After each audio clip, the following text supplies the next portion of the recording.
안녕하세요 여러분. 이 영상은 이번 달의 마지막이 될 것 같습니다.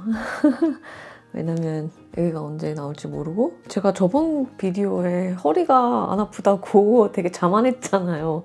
그러고 나서 그 다음날부터 잇몸 붓고 손가락 마디마디가 붓기 시작하더라고요. 그래서 손가락 마디마디 부으면서 통증이 진짜 여기 온 손가락이 다 이래요. 근데 손목은 괜찮거든요? 마디마디가 너무 아프고 이렇게 굳어버리더라고요. 그래서 이렇게 움직여야 돼, 손을.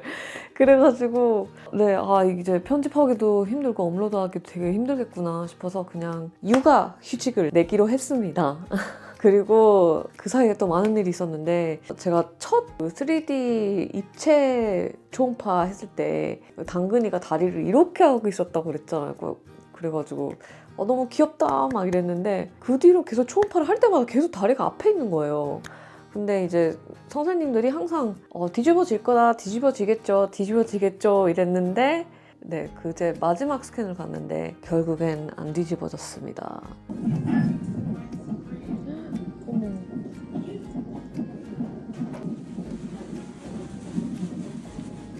이 와중에 엄청 움직여. 굉장히 액티브한 베이비인데 머리를 밑으로 못 놓는 거지. 네, 그래서 지금 여가예요.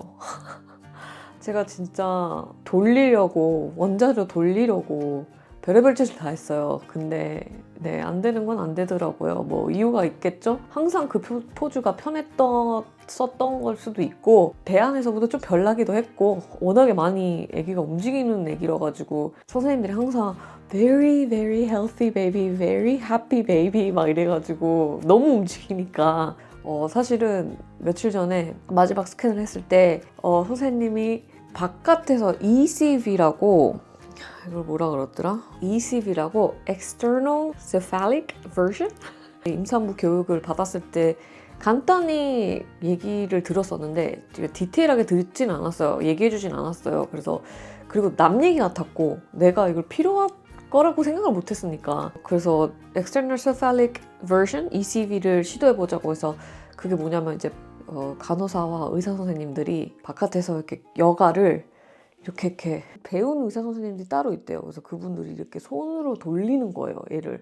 아이를 바깥에서부터. 그래서 솔직히 초반에는 한국에 있는 친구들이 거의 80%가 제왕절개를 해가지고 좀 되게 제왕절개에 대해 되게 긍정적이었어요. 그래서 나도 제왕절개를 할 수도 있겠구나라는 생각을 했는데 점점 시간이 지나고 점점 더 배우면서 이렇게 무통출을 맞는 자연분만이 좋겠구나 싶어서 마음이 그쪽으로 완전 굳혔어요. 그래가지고 자연분만 플러스 무통, 자연분만 영상도 많이 보고 그리고 자연분만 친구들도 많이 물어보고 나는 자연분만을 할 거다라는 마음이 굳혔었는데 마음이 굳히고 또 살짝 기대감도 생기고 굉장히 이렇게 막 계획을 많이 했어요. 그래서 자연분만을 최대한 스무스하게 하려고 그거에 맞는 운동들과 스트레칭을 진짜 열심히 했거든요. 그리고 여기 영국에서랑 미국에서는 그 라스베리 리프 티랑 데이트 열심히 먹어주면은 부드럽게 잘 나올 확률이 있다라는 과학적이지 않은 약간 그런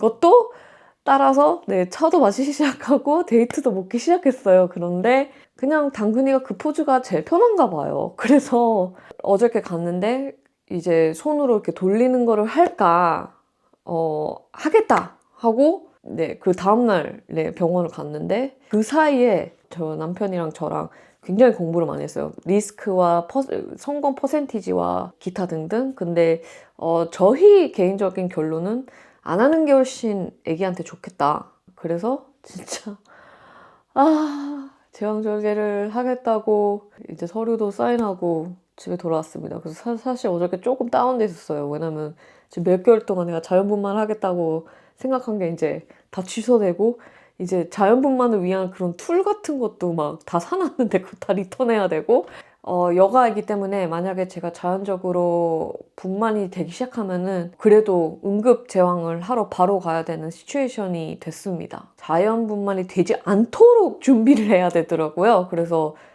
진짜 조심해야 되겠구나. 무리하면 안 되겠고 너무 많이 또 움직이면 또 양수가 터지지 않을까 약간 불안하기도 하고 릴렉스 하는 게 가장 중요하다고 결론을 내렸어요. 그래서 저는 셀프 육아휴직을 내겠습니다, 여러분. 네, 그런데 네, 아기 방은 이제 진짜 아기가 이제 들어서 잘 수 있을 정도로 완벽히 끝이 난 것 같아요. 이제 액자도 다 올리고 돌에 입을 수 있는 예쁜 드레스도 미리 걸어놨어요, 장식용으로. 그래서 이제 장식 같은 거 다 끝나고 기저귀 스테이션도 끝나고 러브도 끝나고 이게 모유수유 의자예요. 모유수유 할 때 이렇게 이렇게 막 돌리면서 이렇게 할 수 있는 의자, 누울 수 있는 의자이거든요. 우리 방에 있는 침대도 다 준비가 돼서 커버를 해놨고 유모차도 도착해서 파킹해놨고요. 병원에 갖고 갈 짐도 미리 다 챙겨놨고요. 네, 그리고 혹시 젖이 안 돌 상황을 대비해서 분유도 챙겨놨고 젖병도 챙겨놨고 쭈쭈도 챙겨놨고 모유수유에 도움되는 물건들도 다 준비는 해놨어요. 그래서 자연분만 할 거라고 생각했을 때는 그냥 마냥 기다리기만 하고 언제 일어날지 모르니까 약간 이제 37주 딱 됐을 때 언제 오늘이라도 나올 수 있겠다 이 생각을 했었는데 이제는 오히려 오늘 나오면 안 돼. 약간 이걸로 바뀌었어요. 바뀌어가지고 그리고 막 아직도 여가라고 했을 때 당근아 제발 왜 안 뒤집어졌니 막 이랬는데 뭐 어쨌든 내가 왜 굳이 그렇게까지 무리해서 자연분만을 하고 싶었나. 그러니까 아기한테 좋기도 좋지만 어쨌든 여가한테는 자연분만은 굉장히 위험하잖아요. 그래서 저희는 네, 아기가 가장 편하게 나올 수 있도록 네 기도하고 있습니다. 네, 되게 설레고요. 진짜 아기 빨리 보고 싶고 진짜 건강하게만 진짜 별탈 없이 네 그냥 건강하게만 나왔으면 좋겠고 안 아프게만 나왔으면 좋겠고 너무 떨립니다, 여러분. 네, 그럼 여러분 우리 언제 또 볼지 모르겠지만 확실하진 않지만 그래도 적어도 한 달은 네 빡시게 육아를 하고 오지 않을까 네 싶습니다. 그러면 인스타는 계속 틈틈이 할게요. 그래서 혹시 저의 남편과 저의 근황이 좀 궁금하시다면 인스타 팔로우 해주시고요. 그러면 우리 저 육아휴직 끝내고 건강하게 당근이랑 돌아오겠습니다. 안녕.